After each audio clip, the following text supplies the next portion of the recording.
courage, discipline, curiosity. All of these things are essential for a lucid dreamer. Exploring our minds is an epic quest, especially in this way. So few people ever venture into their minds in the way that you and I are doing. But please don't do that without preparing properly. You would never climb Mount Kilimanjaro without proper shoes. You wouldn't go scuba diving without an oxygen tank. Today, I'm going to teach you how to create a vital tool for your lucid dreaming practice that's going to empower you to be the most courageous Oneironaut you can be. I call this tool an ECR, which stands for Emergency Compassion Response. That might sound bizarre, but this is actually super powerful because part of being a lucid dreamer is being able and willing to face the parts of ourselves that might be uncomfortable or even scary. But if we don't know how to do this, if we're not equipped to know what to do when we come up against some of those kind of maybe more shadowy edges of our psyche, then it's easy to retreat from our practice or to just not even go forward. So an emergency compassion response is like the thing we keep in our tool belt, preparing us that if we do come across anything uncomfortable or scary, we know exactly what to do. We know exactly how to transform the situation. So what is an emergency compassion response? It's simple and it's powerful. You are going to choose something that for you evokes a sense of safety, a sense of power, a sense of connectedness, a sense of compassion. And this could be a word. It could be simply the word love, unity, freedom, anything that like allows you to feel that. It could be a phrase. It could be a prayer. It could even be, for instance, summoning white light around you. I know some people have their own sort of protective meditation practices, but it's going to be something that you could do quickly and simply as a visualization in your mind and then in the dream itself, so that when you come across anything that is a little tricky, you're able to deploy this immediately.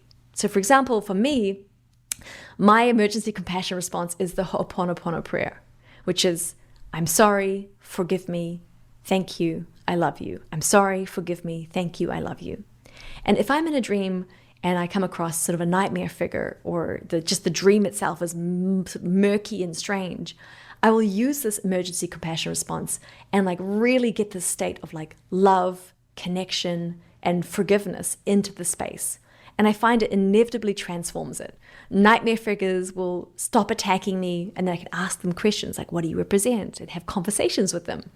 Even whole dreamscapes. If I'm thrust into a graveyard and I do this, this incredible ECR, the graveyard itself will shift. The sun will come out, like it literally transforms it because the dream is thought responsive. So if you're going in there and you're carrying fear, you see something scary, you become more afraid, it becomes scarier, it kind of feeds itself. You have the power to break that pattern by responding to scary or uncomfortable situations with incredible strength and compassion. So it's going to be bespoke to you, something that feels really powerful, something that feels really safe, something that gets you out of the state of fear and into a state of like empowerment, and really compassion is the key word here. Being able to relate compassionately and non-judgmentally to whatever is arising in the dream. So maybe you can think about that now, like something that you feel like would be a good emergency compassion response.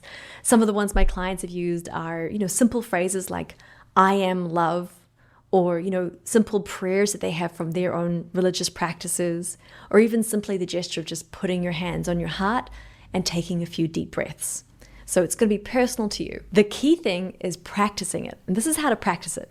But first, don't forget to stay in touch and to subscribe to my channel. When you practice your ECR, you can do it during the daytime.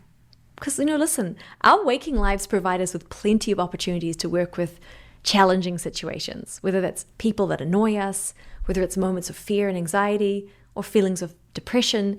If you're experiencing anything during the day that is something you would sort of label as bad, something you'd normally want to avoid, I really encourage you in those moments to practice using your ECR.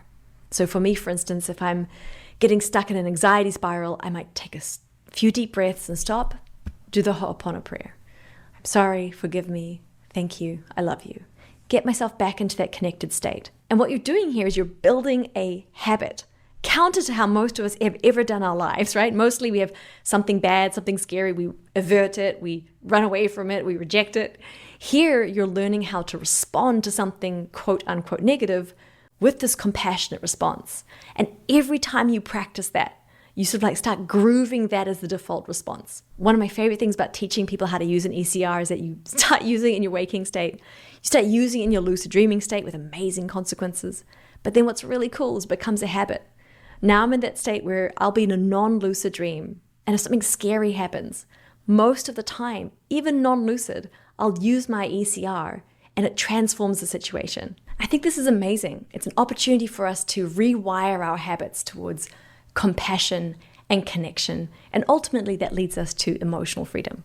So choose one of those emotional compassion responses, share it below if you like, and practice it during the waking state. And when you're in a lucid dream, practice it towards anything that feels a little uncomfortable, and then watch the magic, watch how it spreads across every state of your consciousness.